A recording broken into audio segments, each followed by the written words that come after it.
ವಿದ್ಯಾರ್ಥಿಗಳಿಗೆ ಶಿಕ್ಷಣ ಎಷ್ಟು ಮುಖ್ಯವೋ ಅಷ್ಟೇ ಮುಖ್ಯವಾಗಿ ಮಾರ್ಕ್ಸ್ ಕಾರ್ಡ್ ಕೂಡ ಅವರ ಜೀವನದಲ್ಲಿ ಪಾತ್ರವನ್ನು ವಹಿಸುತ್ತೆ. ಅದೇ ಈ ಮಾರ್ಕ್ಸ್ ಕಾರ್ಡ್ಗಳು ಒಂದಷ್ಟು ಗೊಂದಲಕ್ಕೆ ಈಗ ಕಾರಣ ಆಗಿರುವಂಥದ್ದು. ಅಂದರೆ ಏನು ಡಿಗ್ರಿ ಮಾರ್ಕ್ಸ್ ಕಾರ್ಡ್ನಲ್ಲಿ ನಿಗದಿತ ಅಂಕಗಳಿಗಿಂತಲೂ ಹೆಚ್ಚಿನ ಅಂಕ ಈಗ ಬಂದಿರೋದು ಸಾಕಷ್ಟು ಚರ್ಚೆಗೆ ಗ್ರಾಸ ಆಗಿರುವಂಥದ್ದು. BBA ಏನು 3ನೇ ಸೆಮಿಸ್ಟರ್ ವಿದ್ಯಾರ್ಥಿಗಳೇನು ಪರೀಕ್ಷೆಯನ್ನು ಬರೆದಿದ್ರು 700 ಅಂಕಗಳ ಪೈಕಿ ಈಗಾಗಲೇ 1000ಕ್ಕೂ ಹೆಚ್ಚು ಅಂಕಗಳು ಬಂದಿರೋದು ಈಗ ಸಾಕಷ್ಟು ಚರ್ಚೆಯನ್ನು ಹುಟ್ಟು ಹಾಕಿರುವಂಥದ್ದು. ನಮ್ಮ ಜೊತೆಗೆ ಈಗ ಮಾತನಾಡೋದು ಈ ವಿಚಾರವನ್ನು VSK ಯೂನಿವರ್ಸಿಟಿಯ ಮೌಲ್ಯಮಾಪನ ಕುಲಸಚಿವರಾಗಿರ್ತಕ್ಕಂಥ MN ಸಾಲಿ ಅವರು ಕೂಡ ಇರುವಂಥದ್ದು. ಅವ್ರನ್ನ ಕೂಡ ಈಗ ನೇರವಾಗಿ ಮಾತಾಡ್ತೀನಿ. ಸರ್, ಏನು ಘಟನೆ ಸರ್ ಇದು?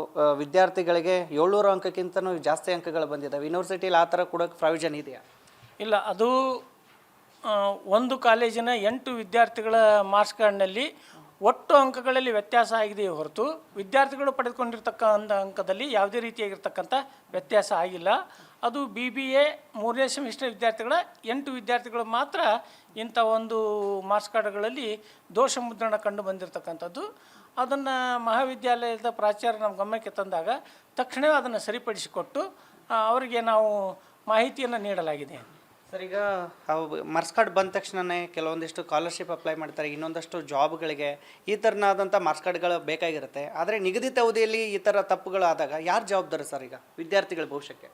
ಇಲ್ಲ, ನಾವು ಮಾಡುವಂಥ ಮೊದಲನೇ ಆದ್ಯತೆ ಏನು ಅಂತ ಹೇಳಿದರೆ, ವಿದ್ಯಾರ್ಥಿಗಳು ತಮ್ಮ ಗಮನಕ್ಕೆ ಕೊಟ್ಟ ತಕ್ಷಣವೇ ಅದನ್ನು ಒಂದೇ ದಿನದಲ್ಲಿ ಸರಿಪಡಿಸಿಕೊಟ್ಟು ಆ ವಿದ್ಯಾರ್ಥಿಯ ಉನ್ನತ ಶಿಕ್ಷಣಕ್ಕಾಗಲಿ ಅಥವಾ ಆ ವಿದ್ಯಾರ್ಥಿಯ ಶಿಷ್ಯ ವೇತನಕ್ಕಾಗಲಿ ಅಥವಾ ಯಾವುದೇ ರೀತಿಯಾಗಿರ್ತಕ್ಕಂಥ ಸೌಲಭ್ಯಗಳಿಗಾಗಲಿ ತೊಂದರೆ ಆಗದ ಹಾಗೆ ನೋಡಿಕೊಳ್ಳುವಂಥ ಜವಾಬ್ದಾರಿಯನ್ನು ನಾವು ಮಾಡ್ತಾಯಿದ್ದೀವಿ. ಅದನ್ನು ಮುಂದೆನೂ ಸಹ ನಾವು ಮಾಡ್ತಾಯಿರ್ತೀವಿ. ಸರ್, ಈಗ ಕಳೆದ ಬಾರಿ ಮಾರ್ಕ್ಸ್ ಕಾರ್ಡ್ಗಳಲ್ಲಿ ಬೇರೆದವ್ರ ಫೋಟೋ, ಅಂದರೆ ಈ ವಿದ್ಯಾರ್ಥಿಗಳ ಫೋಟೋ ಇದ್ರಲ್ಲ, ಶ್ರೀಗಳ ಫೋಟೋ ಆಗಿರ್ಬೋದು, ಸ್ವಾಮೀಜಿಗಳ ಫೋಟೋ, ಹೂಗಳ ಫೋಟೋ, ಈ ಥರ ದಿಲ್ ಫೋಟೋ ಈ ಥರ ಬಂದಿತ್ತು. ಈಗ ಮಾರ್ಕ್ಸ್ ಕಾರ್ಡ್ಗಳಲ್ಲೇ ವೇರಿಯೇಷನ್ ಆಗಿದೆ.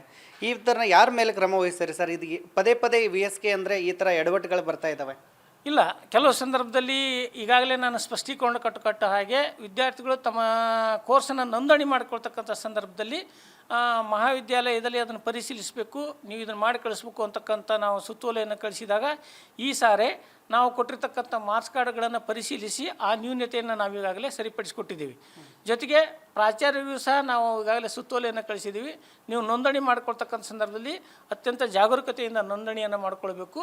ಆ ನೋಂದಣಿಯಲ್ಲಿ ಏನಾದರೂ ವ್ಯತ್ಯಾಸ ಆದರೂ ಅಂತ ಹೇಳಿದರೆ ಸಂಬಂಧಿಸಿದ ಪ್ರಾಚಾರ್ಯರ ಮೇಲೆ ಕ್ರಮ ಕೈಗೊಳ್ತೇವೆ ಅಂತಕ್ಕಂಥ ಮಾತುಗಳನ್ನು ಈಗಾಗಲೇ ನಾವು ಲಿಖಿತ ರೂಪದಲ್ಲಿ ಅವರಿಗೆ ಕಳಿಸಿಕೊಟ್ಟಿರ್ತಕ್ಕಂಥದ್ದು. ಸರ್, ಈ ಥರ ಈಗ ಮಾರ್ಕ್ಸ್ ಕಾರ್ಡ್ಗಳಲ್ಲಿ ವೇರಿಯೇಷನ್ ಆಗಿರೋ ಗರಿಷ್ಠ ಅಂಕ ಜಾಸ್ತಿ ಆಗಿರುವಂಥದ್ದು ಈ ಥರನಾದ ಪ್ರಕರಣದಲ್ಲಿ ಈಗ 8 ವಿದ್ಯಾರ್ಥಿಗಳು ಸಾಕಷ್ಟು ಈಗ ಒಂದು ರೀತಿಯಾದ ಆತಂಕಕ್ಕಿದ್ದಾರೆ. ಈಗ ಯೂನಿವರ್ಸಿಟಿಗೆ ಹೋದರೆ ಏನಾಗುತ್ತೋ, ಅಥವಾ ಈಗ ಎಲ್ಲೋ ಸ್ಕಾಲರ್ಶಿಪ್ಪು ಮತ್ತೊಂದು ಅಪ್ಲೈ ಮಾಡಿದರೆ ಏನಾಗುತ್ತೋ ಅನ್ನೋಂಥ ಅತಂತ್ರ ಸ್ಥಿತಿಯಲ್ಲಿದ್ದಾರೆ. ಅವ್ರಿಗೆ ಏನು ಹೇಳ್ತಾರೆ ಸರ್? ಈಗ ಇಲ್ಲ, ದಯವಿಟ್ಟು ವಿದ್ಯಾರ್ಥಿಗಳಲ್ಲಿ ನಾನು ಈಗಾಗಲೇ ಮನವಿಯನ್ನು ಮಾಡಿಕೊಂಡಿದ್ದೀನಿ ಮತ್ತು ಈಗಾಗಲೇ ಬಂದಿರತಕ್ಕಂಥ ಸಮಸ್ಯೆಯನ್ನು ನಿವಾರಣೆ ಮಾಡಿದ್ದೀನಿ. ಈಗ ವಿದ್ಯಾರ್ಥಿಗಳ ಭವಿಷ್ಯಕ್ಕೆ ಮೊದಲ ಆದ್ಯತೆಯನ್ನು ಕೊಟ್ಟು ಅವರಿಗೆ ಇರುವಂಥ ಆತಂಕವನ್ನು ನಾನು ಈಗಾಗಲೇ ಸರಿಪಡಿಸಿಕೊಟ್ಟಿದ್ದೀನಿ. ಮತ್ತು ಮುಂದೆ ಅಂಥ ಏನಾದರೂ ಸಮಸ್ಯೆಗಳು ಬಂದರೆ ನನ್ನನ್ನೇ ನೇರವಾಗಿ ಭೇಟಿ ಮಾಡಿ ನಾನು ನಿಮ್ಮ ಭವಿಷ್ಯಕ್ಕೆ ತೊಂದರೆ ಆಗದ ಹಾಗೆ ನೋಡ್ಕೊಳ್ತೀನಿ ಅಂತಕ್ಕಂಥ ಭರವಸೆಯನ್ನು ಸಹ ನಾವು ವಿದ್ಯಾರ್ಥಿಗಳಿಗೆ ನೀಡಿದಿರ್ತೇನೆ. ಇದಿಷ್ಟು ಮೌಲ್ಯಮಾಪನ ಸಚಿವರಾಗಿರ್ತಕ್ಕಂಥ MN ಸಾಲಿ ಅವರ ಮಾತುಗಳು. ಕ್ಯಾಮ್ರಾಮನ್ ಕಾರ್ತಿಕ್ ಜೊತೆಗೆ ಶಿವಾನಂದ್ ಮದೇಳಿ, ನ್ಯೂಸ್ ಫಸ್ಟ್ ಕನ್ನಡ, ಬಳ್ಳಾರಿ.